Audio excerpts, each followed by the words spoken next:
کہ ایک ماں کے دو بیٹے ہیں، ایک بیٹا سرکاری نوکری کرتا ہے، اوپر سے بھی اس کو کمائی ہو جاتی ہے، وہ اپنی ماں کو کھلاتا ہے پلاتا ہے، اپنے ساتھ رکھے ہوئے ہے، اس کا پورا خیال رکھتا ہے، دوا کا علاج کا سب کا۔ لیکن اس ماں کا دوسرا بیٹا ہاتھوں سے کوڑی ہے، پیروں سے لنگڑا ہے، آنکھوں سے اندھا ہے، بستر پر پڑا ہوا ہے، وہ پیشاب بھی بستر پہ کر رہا ہے، پائخانہ بھی بستر پہ کر رہا ہے، اپنے ہاتھ سے کھا نہیں سکتا ہے۔ جب تک ماں اس کو کھلائے نہیں، جب تک ماں اس کو پلائے نہیں، ماں جانتی ہے کہ یہ میرا بیٹا میرے کسی کام کے نہیں ہے، کوئی کام کے لائق نہیں ہے، یہ بڑا بھی ہے، بالغ بھی ہو چکا ہے، لیکن پھر بھی اپنا پائخانہ اپنی لیٹرین خود صاف نہیں کر پا رہا ہے۔ ایمانداری کے ساتھ بتائیے، کیا اس ناکارہ اور بیکار بیٹے کو بستر پر پڑا ہوا جو ماں کے کسی کام کا نہیں ہے، کیا ماں اس کا گلا دبا کے اس کو مار ڈالے گی؟ کیا اس کو زمین میں دفن کر دے گی یا اس کو زہر دے کر ختم کر دے گی؟ آپ خود اس بات کا فیصلہ کریں، نہیں کرے گی ماں، بلکہ میں اگر کہوں تو آپ غلط نہیں کہہ سکتے، وہ اس بچے سے بھی اتنی محبت نہیں کرے گی جو اس کو کھلا رہا ہے، پلا رہا ہے، کما کے لا رہا ہے، اس کے لیے کپڑے بنوا رہا ہے، دوا اور علاج کا پیسہ خرچ کر رہا اپنی ماں پر۔ یہ ماں اپنے اس بچے سے بھی اتنا پیار نہیں کرے گی جتنا اس بچے سے پیار کرے گی، محبت کرے گی، کیونکہ وہ جانتی ہے کہ یہ اپاہج ہے۔ وہ بار بار پوچھے گی بیٹا بھوک تو نہیں لگ رہی ہے، پیشاب اور پائخانہ تک صاف کر دے گی، باوجود اس کے کہ بیٹا بڑا ہو چکا ہے لیکن کسی کام کا نہیں ہے، اس کا ہاتھ کام نہیں کر رہا ہے۔ ماں یہ نہیں دیکھے گی کہ میرا بیٹا بڑا ہے، ہم اس کی شرمگاہ کو کیسے چھوئیں۔ یہ ماں کی ممتا ہے، ماں کی محبت ہے، وہ اپنے بیکار بچے کو بھی دھلائے گی، نہلائے گی، صاف کرے گی، کھلائے گی اور پلائے گی، سب کچھ کرے گی۔ کانچ کے برتن کی طرح اس بچے کو کوڑے دان میں نہیں پھینک دے گی، یہ ماں نہیں ڈالے گی۔ اس بچے کے ساتھ ماں کی یہ محبت، ماں کی یہ ممتا، یہ کیا ہے؟ یہ وہی نعمت ہے اللہ تعالیٰ کی جو اس نے ہمارے اور آپ کے دلوں میں ودیعت کر دی ہے، پیوست کر دی ہے، گھسا دی ہے۔ یہ محبت ہے اللہ کی نعمت۔ قدر کریے اسلام کی۔ ان الدین عند اللہ الاسلام، سب سے زیادہ محبوب اور پسندیدہ دین اللہ کی نظر میں اسلام۔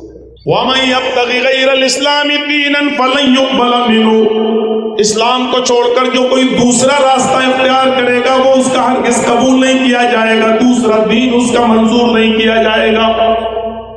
وَهُوَ فِي الْآخِرَةِ مِنَ الْخَاسِرِينَ، اور آخرت میں وہ خسارہ اٹھانے والوں میں سے اور نقصان اٹھانے والوں میں سے ہو جائے گا۔ دین وہ ہوتا ہے جو سب کے لیے ہو، سب ایکسپٹ کر سکتے ہو۔ ہندو دھرم کو سب ایکسپٹ نہیں کر سکتے، عیسائی دھرم کو سب ایکسپٹ نہیں کر سکتے۔ ہندو دھرم کے اندر سندھیا ایک پوجا کا نام ہے جس میں ہون ہوتا ہے صبح اور شام، اس کے اندر کئی چیزیں چاہیے۔ 16 چمچے دیسی گھی صبح، 16 چمچ دیسی گھی شام کو، وہ بھی گائے کا، آگ میں جلاؤ، آہوتی دو، پھر 100 گرام پستہ، 100 گرام بادام، 100 گرام کشمش، 100 گرام چھوارا، 100 گرام اخروٹ، 100 گرام چرونجی۔ بس اتنی چیزیں ہم کو یاد ہیں تو ٹوٹل 26، لیکن ہم کو بھی یاد ہی نہیں آ رہی، تو میں کیا کروں، میں بھی تو انسان ہوں۔ 100 گرام کاجو، 100 گرام بادام، 100 گرام اخروٹ، 100 گرام کشمش، 100 گرام پستہ اور 100 گرام چرونجی، 100 گرام مکھانا، یہ ڈرائی فروٹ میں، اور اس کے علاوہ 7 چیزیں ہو گئیں، اور 16 چمچے دیسی گھی، 8 چیزیں ہو گئیں، ٹوٹل ملا کے 26 ہیں۔ ہمارا کوئی یہ موضوع نہیں تھا، لیکن اس لیے ہم ذہن میں بٹھا کے نہیں آئے، لیکن اب ذہن میں آ گیا۔ اچھا، اتنا صبح اور اتنا شام، اور پھر آگے لکھا ہوا ہے کہ یہ سب کو کرنا ہے، امیر کو بھی غریب کو بھی، اور اگر اس کو کیے بغیر کوئی آدمی مر گیا تو ادھرمی اور پاپی ہو کر مرے گا، یہ لکھا ہے منوسمرتی میں۔ اب 100 گرام بادام آج کے اس دور میں کتنے کا آئے گا، ایک کیلکولیٹ کر کے دیکھیں۔ اگر 800 روپے کلو چل رہا تو 80 روپے کا ہو گیا، کم سے کم مان لو 600 روپے کلو، 60 روپے کا ہو گیا۔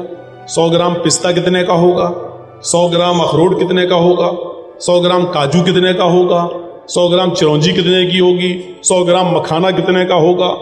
ہاں ایک چیز اور ہے، وہ بہت مہنگی اس لیے مجھے یاد آ گئی،